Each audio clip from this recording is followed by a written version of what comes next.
تو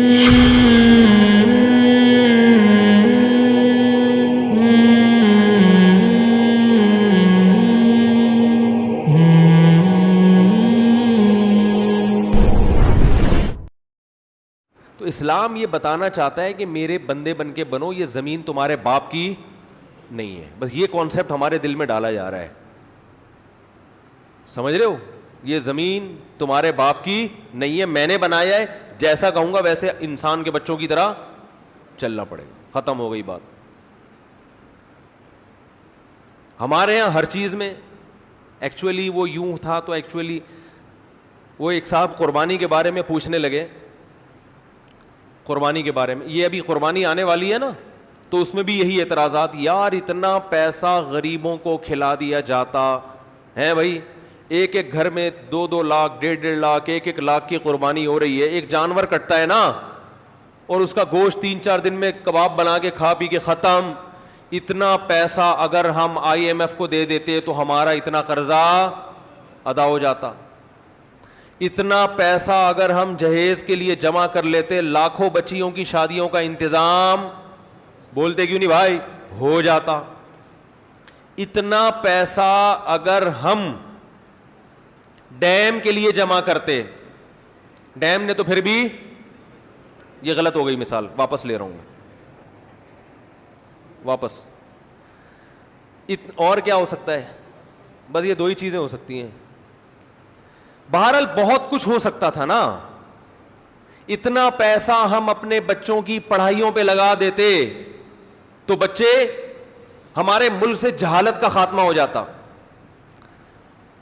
اتنا پیسہ یوں کر دیتے تو یوں ہو جاتا, یوں کر دیتے. اور اگر چلو گوشت ہی میں خرچ کرنا تھا, بھائی علماء کہتے ہیں نا غریبوں کو گوشت کھانے کو مل رہا ہے, تو اتنا پیسہ گوشت خرید کے اسٹاک کر دیتے اور پھر پورے سال آرام سے تقسیم ہوتے. یعنی گورنمنٹ یہ اعلان کرتی بھائی قربانی کی مد میں سب اتنے پیسے جمع کرائیں, 50,000 ہم کرا دیتے, 1 لاکھ رفیع بھائی کرا دیتے, 1.5 لاکھ فلاں کرا دیتا, اور یہ کرا کے گورنمنٹ یا کوئی کمیٹی بن جاتی جو کہتی اب ہم ایک دن میں نہیں بلکہ پورے سال میں ڈیوائڈ کر کے جانور ذبح کر کے غریبوں میں بانٹتے رہیں گے, اس سے غریبوں کو فائدہ زیادہ ہوتا.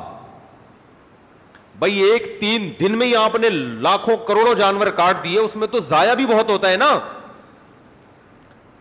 ارے اس کو اسٹور کر کے, بھائی یہ گائے مفتی صاحب کی ہے, یہ گائے فلاں کی ہے, یہ گائے فلاں کی ہے, اب یہ بس اللہ کے نام پہ ہو گئی ہے, اب بوقت ضرورت بقدر ضرورت جب ضرورت ہوگی یہ گائے کٹتی رہے گی, راشن بٹتا رہے گا غریبوں میں. یہ 3 دن کے اندر ہی کیوں, 3 دن کے اندر اتنا جانور جب آپ کاٹتے ہیں تو فائدے کے بجائے نقصان, بولو نا, زیادہ ہوتا ہے. معاشی لحاظ سے جانور کے گوشت کی قیمت بہت زیادہ اوپر چڑھتی ہے, جو ظاہری کیلکولیشن بتاتی ہے, حقیقت تو اللہ ہی جانتا ہے. ارے مجھے ایک بات بتاؤ نا یار, یہ بات بھی سمجھانا کوئی مشکل کام ہے. دیکھو آپ کے پاس 3 لاکھ روپے پڑے ہوئے ہیں یا 2 لاکھ روپے پڑے ہوئے ہیں, ماہرین معیشت کیا کہتے ہیں, وہ 2 لاکھ ایک دن میں خرچ کر لو یا پورے سال ڈیوائڈ کر کے خرچ کرو, زیادہ بہتر کون سا کیا عمل ہے؟ پورے سال ڈیوائڈ کرو. ایسا ہی ہے نا.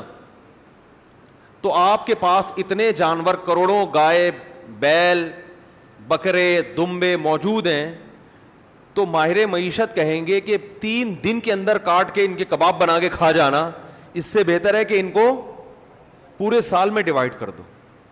کچھ محرم میں کٹیں گے, کچھ سفر میں کٹیں گے, کچھ ربیع الاول میں کٹیں گے, اس سے گوشت کی قیمت بھی کیا رہے گی, ہمارے کنٹرول میں رہے گی, وافر مقدار میں غریبوں کو گوشت بھی ملتا رہے گا. عقل تو یہی کہتی ہے. اسی وجہ سے یہ لبرلز لوگوں کو بڑے اعتراضات ہوتے ہیں, یار یہ کون سی قربانی ہے یار, یہ کیا ہے یار, یہ کون سا طریقہ ہے یار, جانور لاؤ کاٹو, چاہ پہ کسائی لے گیا نکال کے, اور کھال جو ہے نا وہ فلان لے گئے, اور پھر وہ کھایا پیا 3 دن ہلا گلا. کچھ لوگ اسٹور کر لیتے ہیں لیکن وہ بھی اپنے لیے کرتے ہیں, غریبوں کے لیے تھوڑی کرتے ہیں. محرم میں حلیم پکا دیا اس سے, بس اس کے بعد نہیں چلتا وہ. تو یہ کیا ہو رہا ہے؟ دوسری بات, گوشت خرید کے اگر وہ سستا پڑتا ہے, جانور خرید کے کاٹ کے کھایا جائے تو وہ اور زیادہ مہنگا پڑتا ہے. تو یہ کروڑوں روپے کا سرمایہ اس طرح بھی ہلاک ہو رہا ہے. ارے یہی بکرا آپ عام دنوں میں خریدو آدھی قیمت پہ ملے گا, بلکہ گوشت خریدو تو اور سستا ملے گا, اور گوشت بھی اپنی مرضی کا ملے گا. جو سری پائے کے عادی نہیں ہیں وہ سری پائے نہ خریدیں, لیکن یہی آپ بقرعید والے دن خریدو تو ڈبل قیمت پہ. کیا خیال ہے بھائی؟ اور اگر کاٹنا ہی تھا تو جو لنگڑے لولے جانور ہیں ان کو کاٹ دو, گوشت تو سب میں ایک ہی جیسا نکلتا ہے نا. ارے کسی کا جانور لنگڑا ہے, اندھا ہے, کاڑا ہے, کنکٹا ہے, وہ تو ویسے ہی گوشت پہ تھوڑی کوئی اثر پڑتا ہے. جانور اندھا ہو, گوشت تھوڑی اندھا ہے. لیکن شریعت نے کیا کہا؟ معذور جانور کی قربانی, بولو بھائی, نہیں ہے. یہ تو ایک اور اعتراض ہمارے لیے کھڑا کر دیا. تو اتنے سارے اعتراضات قربانی پہ ہوتے ہیں, ان سب کا ایک ہی جواب ایک حدیث میں موجود ہے. صحابی نے پوچھا یا رسول اللہ یہ قربانی کیا ہے؟ آپ نے فرمایا سنت ابیکم ابراہیم, تمہارے باپ ابراہیم کی سنت, بس اور کوئی لاجک نہیں ہے. جب اللہ نے ابراہیم علیہ السلام کو حکم دیا بیٹے کو ذبح کرو, تو اس کی کوئی لاجک سمجھ میں آتی ہے؟ ابھی تو گائے کاٹنے کا کہا جا رہا ہے, بیٹا کاٹنا تک کا تو کوئی تک بنتا ہے ہی نہیں. بھائی بیٹے کو کاٹنے کا حکم دیا جائے, یہ کسی لبرل کو آپ سمجھا سکتے اس کی حکمت ہے؟ بھائی اقوام متحدہ کو قائل کر سکتے ہو کہ بیٹا کاٹنا بھی اس کی کوئی تک بنتا ہے اس کا؟ وہ مانیں گے؟ ہے بھائی کسی کو بھی بٹھا کے سمجھاؤ یار فلاں کو اللہ نے حکم دیا بیٹا کاٹو, تو آپ فوراً کہو گے یار ہو سکتا ہے وہ بیٹا چور ہو معاذ اللہ, یا وہ بیٹا اتنا بڑا مجرم ہو کہ اس نے کئی لوگ کاٹ چکا ہو.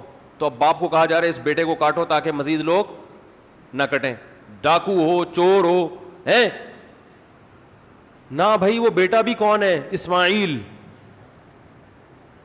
پیغمبر کا بیٹا, اور جس کے بارے میں بشارت دی گئی تھی کہ بطور انعام کے دیا جا رہا ہے آپ کو, آپ کی قربانیوں کا صلہ ہے یہ بیٹا, بطور گفٹ, جس کے اچھا ہونے میں دو رائے نہیں ہو سکتی. ایسے بیٹے کے بارے میں حکم دیا جا رہا ہے ابا کو کہ اس بیٹے کو کیا کر دو؟ ذبح کر دو. آپ کہہ سکتے ہیں ہو سکتا ہے بچے کا امتحان لیا جا رہا ہو کہ یہ بچہ کتنے پانی میں ہے, کاٹنے کا اصل حکم نہ ہو بلکہ اللہ دیکھنا چاہ رہے ہو کہ بچہ آگے سے رسپانس کیا کرتا ہے. تو بچے نے جواب کیا دیا تھا؟ یا ابت افعل ما تؤمر, اے ابا جو کہا گیا ہے عمل کر لیں. تو بچہ ایگزام میں کامیاب ہو گیا, اب اللہ کہتے بس نہیں کاٹیں. ہے بھائی تو جیسے ابراہیم علیہ السلام کو حکم دیا اپنے بیٹے کو کاٹیں, اس کی لاجک کچھ بھی نہیں ہے سوائے اس کے کہ ابراہیم بھی اللہ کے, بیٹا بھی اللہ کی مخلوق پہلے ہے, ابراہیم کا بیٹا بعد میں. تو اللہ کہہ سکتا ہے بھائی میں تو ویسے بھی کسی کو کسی وقت موت دے سکتا ہوں, آپ نہیں کاٹیں میں کسی اور حادثے سے ہلاک کر دوں. یہ تو مجھے اختیارات ہے نا, دیا بھی تو میں نے. یہ ثابت کرنے کے لیے کہ ابراہیم تو میرا بندہ ہے اور تیرا بیٹا بھی میرا غلام ہے. غلام کو جب حکم دیا جاتا ہے تو اس کے پاس کیوں کا آپشن نہیں ہوتا, بس یہ ثابت کرنے کے لیے کاٹو. تو ہمیں حکم دیا جا رہا ہے کہ بیٹے مت کاٹو بلکہ بیٹے تو مزید پیدا کرو, نسل بڑھانے کا حکم ہے نا. لیکن بیٹے کے بدلے میں جانور کاٹو. اور اس جانور پہ جو اعتراضات ہوں کہ کیوں کاٹنے کا حکم دیا جا رہا ہے, اتنے پیسے سے غریب کی شادی کرا دیتے. ایک تو غریب کی جب بھی مثال آتی ہے شادی کی آتی ہے بیچارے کی مثال, کیونکہ غریب کے ہر مسئلہ حل ہوتا ہے, شادی نہیں ہوتی بیچارے کی. غریب کو روٹی بھی مل جاتی ہے, لوگ زکوٰۃ فطرہ دے دیتے ہیں غریبوں کو, میں نے دیکھا ہے, بلکہ دیتے ہی غریبوں کو ہیں, تلاش کر کر کے غریبوں کو دیتے ہیں. ہر کام علاج بھی ہو جاتا ہے. غریب کا مسئلہ اٹکتا کہاں ہے؟ رشتہ لینے جائے گا, جتنا بھی ترس آ رہا ہو نا آپ کو, آپ بولے گا بھائی تو یہ 1 لاکھ مزید لے لے, پتلی گلی سے نکل یہاں سے, بیٹی نہیں دوں گا. تو غریب کے سارے مسائل کہاں کے کھڑے ہوتے ہیں. اس لیے میں مثال دیتا ہوں غریب کی شادی. شادی نہیں ہوتی اس کی بیچارے کی, رشتہ نہیں دیتا کوئی, تو غریب بھی نہیں دے رہے ہوتے. کمال کی بات یہ ہے, غریب بھی نہیں دے رہے ہوتے اس کو. تو اس لیے میری زبان سے نکلتا ہی یہی لفظ ہے ہمیشہ. کیا بات کر رہا تھا میں؟ ہاں, تو میں یہ عرض کر رہا تھا کہ لوگ کہہ سکتے تھے کہ یہ جو تم نے 1.5-2 لاکھ کا بیل خریدا ہے, اس سے کسی غریب کی شادی کرا دیتے, یا کھانا کھلا دیتے, یا کسی غریب بچی کو جہیز دے دیتے, یا فلانا کر دیتے, تو ڈمکانا کر دیتے. تو آپ ان سے بولو بھائی, جب ابراہیم علیہ السلام کو اللہ نے حکم دیا تھا بیٹے کو ذبح کرو, تو ابراہیم علیہ السلام بھی اس قسم کے اشکال اگر کر لیتے تو وہ اللہ کے خلیل نہ بنتے, وہ معاذ اللہ نقل کفر شیطان کے دوست بن جاتے. تو آپ مجھے بھی شیطان کا دوست بنانے کی کوشش نہ کریں. اللہ نے حکم دیا کہ کاٹو, تو میں کیا کروں گا؟ کاٹوں گا. اور حج میں تو اس سے بھی زیادہ عجیب معاملہ ہوتا ہے. یہاں تو ہم گوشت کھا بھی لیتے ہیں, کھلا بھی دیتے ہیں. مینا میں جو کروڑوں لاکھوں جانور ذبح ہوتے ہیں وہ تو بیچارے اکثر ضائع ہو جاتے ہیں. لیکن عقل پرستوں کو اللہ نے یہاں ایک جواب دیا ہے کہ تم جو یہ فلسفے کیلکولیٹر لے کے بیٹھتے ہو نا کہ اتنے جانور اگر یوں ایکچولی یوں ہو جاتا تو ہر سال اگر کٹتے تو ایکچولی گوشت کی قیمتیں کنٹرول میں رہتی ہیں, اور ایکچولی یوں ہوتا اور اس سے اتنے غریبوں کے پیٹ بھر جاتے اور اس سے تو جانور ختم ہوتے ہیں. تو اللہ نے ابراہیم علیہ السلام کی سنت میں بتا دیا کہ ابراہیم نے اپنے بیٹے کو ذبح کرنے کے لیے لٹایا تھا نا, تو سب سے زیادہ نسل چلی کس کی ہے؟ اسماعیل کی. اور برکت کس میں ہوئی؟ اسی بیٹے میں. آئی بات سمجھ میں؟ کوانٹٹی کے لحاظ سے بھی اور کوالٹی کے لحاظ سے بھی. آج بھی دنیا میں خاندان افرادی قوت کے لحاظ سے سب سے زیادہ سید ہیں دنیا میں, جن کو شاہ بھی کہا جاتا ہے, سید بھی کہا جاتا ہے, افرادی لحاظ سے بھی. اور روحانی اعتبار سے سید الانبیاء محمد صلی اللہ علیہ وسلم اللہ نے حضرت اسماعیل کی اولاد میں پیدا کیے. تو پتہ چلا کہ بھائی جو اللہ کے لیے کٹے گا بڑھے گا بھی, بولو نا وہی. کتے تو 12 بچے دیتے ہیں, اور کئی سال ہو گئے KMC والے نہیں مار رہے, پھر بھی اتنے نہیں ہوئے ہیں. بھائی یہ تو اللہ کا فضل ہو گیا. لیکن گائے, بیل, بکرے, دمبے روزانہ کروڑوں کی تعداد میں کٹتے ہیں, اتنے کہ ہمارے تصور سے جب بھی شنواری جاؤ گے 8-10 بکرے لٹکے ہوئے نظر آئیں گے آپ. ہر ہوٹل پہ یہی ہے. او بھائی سال میں ایک بچہ دیتی ہے بکری یار. گروتھ ریشو کیا ہے؟ ایک بچہ سال میں. کٹ روزانہ رہا ہے, روزانہ. کمیلا جاؤ نا کبھی, کراچی کے کمیلے جاؤ, روزانہ بچڑے 2 دانت کے, وہ لائن لگی ہوئی ہوتی ہے. او بھائی یہ تو 2 سال میں ایک پیدا ہوتا ہے. یہ مرغیوں کی طرف 24 انڈے تھوڑی دیتی ہیں بکریاں اور گائے کہ 24 بھینسیں نکل رہے ہیں اس میں سے. اتنا کٹ رہا ہے, اتنا کٹ رہا ہے, اتنا کٹ رہا ہے.